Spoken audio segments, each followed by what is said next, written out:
Jumpa lagi dalam perspektif Isidoro Selir Jawa. Serambi Bung Karno. Sebelum kita mendengarkan apa kata perspektif Isidoro Selir Jawa tentang Serambi Bung Karno, mari kita simak video singkat berikut ini.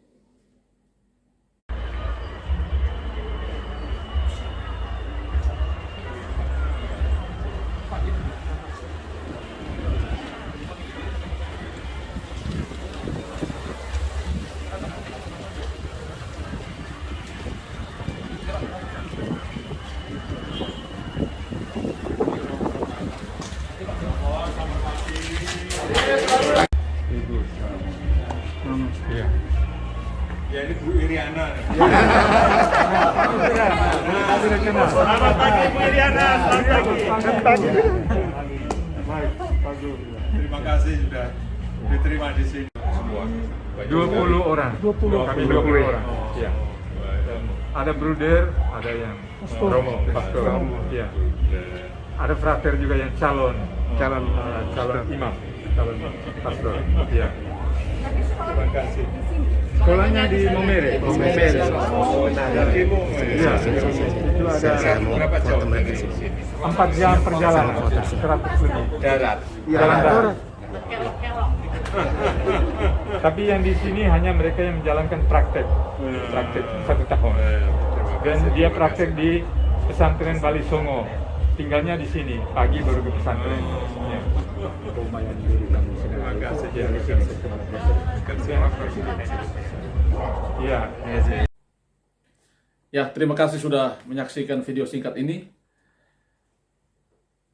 Video yang diproduksi oleh salah seorang bruder yang tinggal di Biara Santo Yosep Ende, tempat di mana Serambi Bung Karno itu ada. Serambi Bung Karno ini memang berada di Biara Santo Yosep Ende. Ini biara milik Kongregasi Serikat Sabda Allah.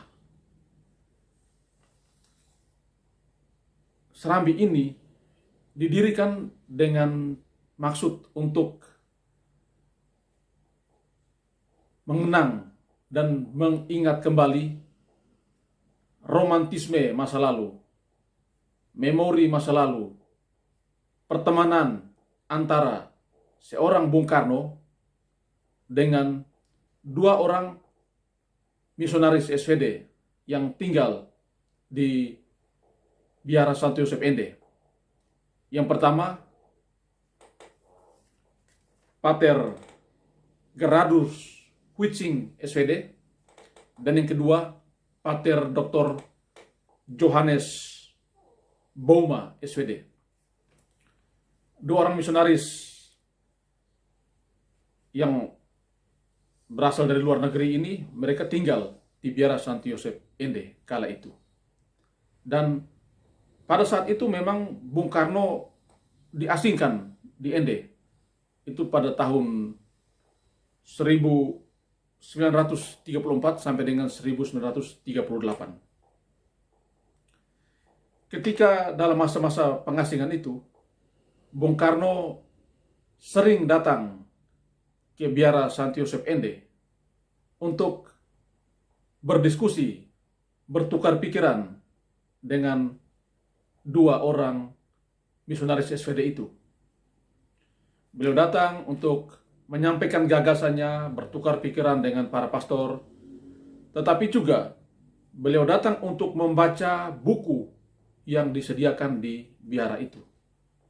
Jadi Bung Karno setiap saat selalu ke situ, berdiskusi, bertukar pikiran, dan membaca buku-buku yang ada di situ.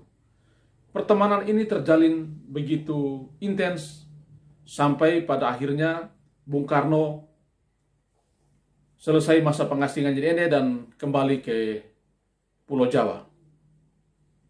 Karena itu, Serambi Bung Karno ini adalah semacam monumen untuk mengenang kembali pertemanan, persahabatan antara seorang Bung Karno bersama para pastor Serikat Sabda Allah. Sebagai pengenangan, tentu ada maknanya bagi kita saat ini. Saya meyakini bahwa permenungan Bung Karno, refleksi Bung Karno, hingga pada akhirnya menemukan butir-butir kristal Pancasila, itu juga dipicu oleh pengalaman perjumpaannya dengan para misionaris di Biara Santo Yosef Ende kala itu.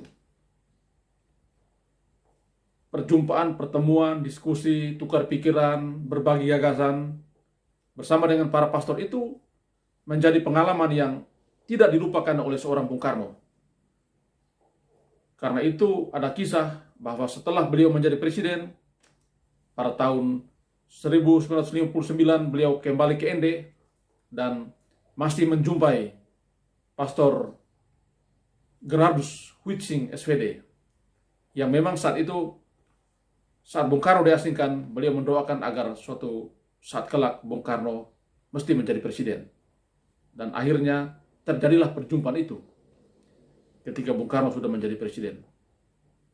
Serambi Bung Karno itu adalah serambi memang tentang Bung Karno. Serambi yang melukiskan relasi hubungan antara Bung Karno dengan Serikat Sabda Allah, dengan para misionaris, dengan masyarakat Ende. Tetapi serambi itu adalah juga tempat pembelajaran, tempat kita belajar. Tidak saja belajar tentang kehidupan Bung Karno bersama dengan ideologi, perjuangan, gagasannya, tetapi tempat kita belajar bagaimana kita menghidupkan, membumikan, merawat, dan melestarikan Pancasila dalam kehidupan nyata kita setiap hari. Serambi Bung Karno saat ini mesti menjadi tempat di mana orang datang, orang berbagi gagasan, berbagi ide kebangsaan untuk merawat nilai-nilai luhur Pancasila. Karena itu sangat tepat ketika Presiden Jokowi datang melihat langsung serambi Bung Karno sekaligus memberikan energi positif bagi masyarakat Kabupaten Ende, secara umum masyarakat Nusa Tenggara Timur, bahwa dari Ende, rahim Pancasila itu dilahirkan menjadi dasar wadah bagi Republik tercinta ini. Kita boleh belajar dari serambi Bung Karno tentang nasionalisme, tentang membangun persahabatan, tentang merawat nilai-nilai luhur Pancasila. Yang jelas, relasi Bung Karno bersama para misionaris Serikat Sabda Allah di Biara Santo Yosef Ende itu menggoreskan pengalaman yang tentu sangat melekat dalam diri seorang Bung Karno sampai pada akhirnya beliau menemukan butir-butir Pancasila yang saat ini menjadi dasar wadas hidup kita bernegara.